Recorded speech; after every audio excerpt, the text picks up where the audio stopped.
So a mountain collapsed, relapsed back to a flat line parallel to the sky, crumbled to dust, become the crumbs of the earth's crust. Snow-capped peaks rushed back to the sea to crash in brainwaves, memory of their creation, to recall their foundation on the drafting board of God's workstation. Then, by tectonic discs slip like mitosis, they rose from Mother Nature's oceanic embryos. So boulders crack to bits, getting older as they drift and sift through slipstreams, tangled in coiled reams of seaweed, gleaming in sunbeams, to slow speed disintegrate into leftovers across the planet's many plates.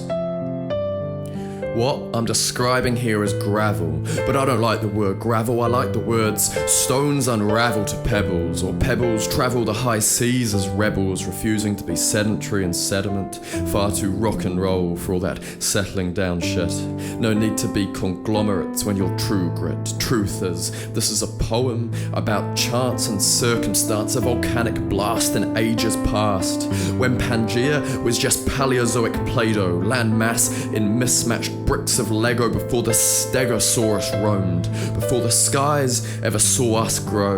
This tiny piece of inconspicuous igneous was in existence. And when you say it like that, there's a great deal of weight behind the pebble in the palm of this Wellington poet, and a slim chance of harm to her window if I decide I'm gonna throw it. But there's no credit on my phone, so enter center stage, broadcast Romeo, taking a chance on romance, regrettably due to financial circumstance.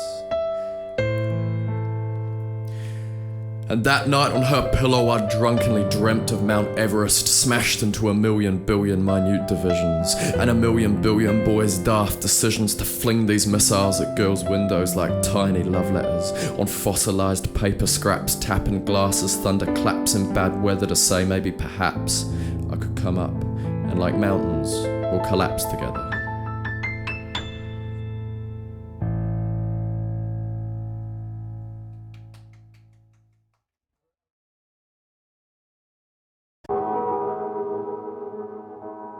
Send your thugs with golf clubs to cave in my voice box. I'll track up to myself with a ballpoint pen like life saved by a friend.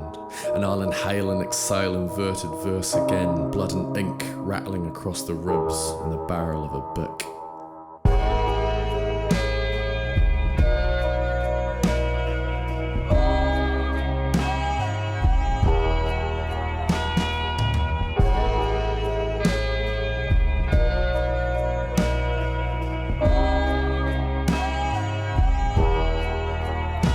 Distilled Irish whiskey drained through the pages of an English dictionary. You refused to split 50-50, said yours was the angel's share. And I liked your sense of symmetry as you drew road maps to Atlantis and the cream of my Guinness. Please come back, the bottle's barely finished, Jesus Christ. You can't kill a night without last rites. I'd go back and preemptively persecute myself every time on red wine, cause we'll never be French, not a jot, but we got gut rot off Merlot, and they say romance is lost in sloshed words, but listen, I'll appreciate you twice as much with double vision. It's a gift, this aimless sense of precision, started by blue descending light, discarded prophet's star and flight.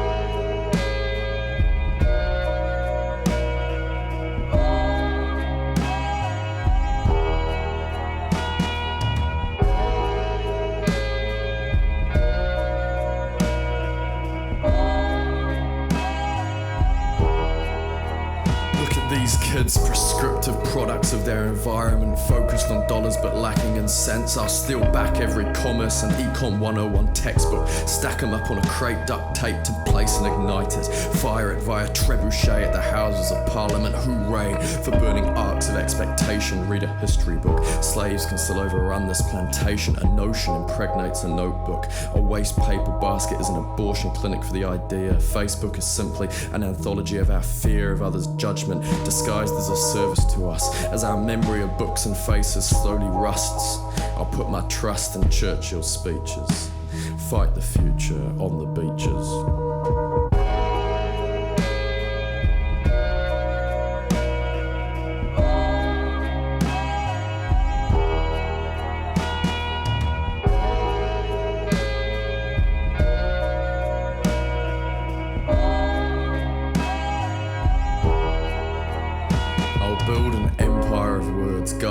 by auxiliary verbs, I'll turn this verse into seeds across salted, scorched earth, then burst rain clouds. To abate their thirst, we'll grow, with less and less dust in our throats, till the murmur is fervor and the levee is broken. We're standing soaked on the west bank of the Somme, to send these things I failed to define back to where they came from.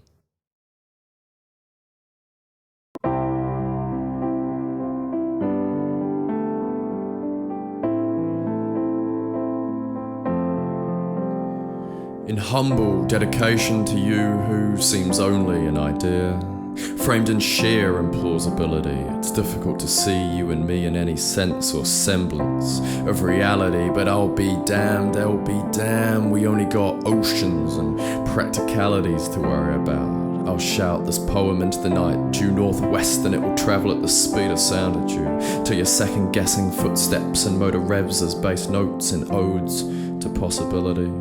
Mist conceals certainties and mysteries.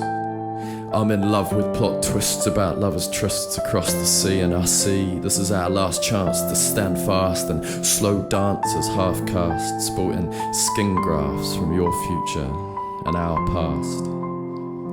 She's got lines of Kerouac and lines of black up her back, and she likes her boys brushed with a touch of insanity, like marry me here and now. Hear me now, these are just memorized vows to always be endlessly disposable. I like that tonight our beauty is finite, white trash, wedding proposals, but it's on the floor we connect. This is raw sex, this is her claws. In my pecs I got nail tracks down my back and it feels great. These are ribbons made of scars for second place. Nice guys finish last and it's been a hard run race. So now I'll chasten to my mission, chasing visions, hasten to waste intuition, create written reduction of inhibition, distilled luck of seduction, splutters intermittent. And if you're still not smitten, then I'll love you like the Battle of Britain, unleashing a bombardment of kisses with a mind to tactically target your navel. We'll find a space and time to live inside, confined, we'll confide these truths implied. I'll negotiate with the night to stall daylight a couple more hours, so we can build these writer's blocks into towers and turrets, fortify the furrows between the covers. The myth is the wordsmith carves an anvil out of paper and a hammer out of ink, but truth is this is the closest thing I can do to approximate the beauty of you. This is the closest thing I've got. This is the closest thing I'm not. A work in progress, yet to stop.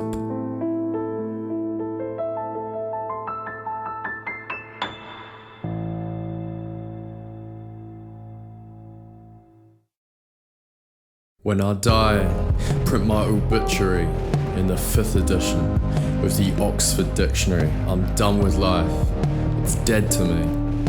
Donate my larynx to an old man from Paris who smoked all his life so he can go home and romance his wife a couple more times with a couple more rhymes, and when he dies, I'll speak my last words twice. If it all should end today, don't say we passed away. It suggests a slow fade, whereas I would have a blaze like Kurt Cobain, erased entirely. Let them say when judgment came we did not come quietly, and bury me 4 feet so I can feel the heartbeat of the rain. Says balls deep in the earth right on my tombstone in gold leaf. Fuck the world, let's set a new definition for that word, not a stale sweatful minutes where bodies crash passionless and memory barely snatches back a vague outline. Let that 4-letter word encompass a moment in time when aggression and tenderness caress immaculately, and if the only reason is carelessness and excess at the bar, then let's pour a drink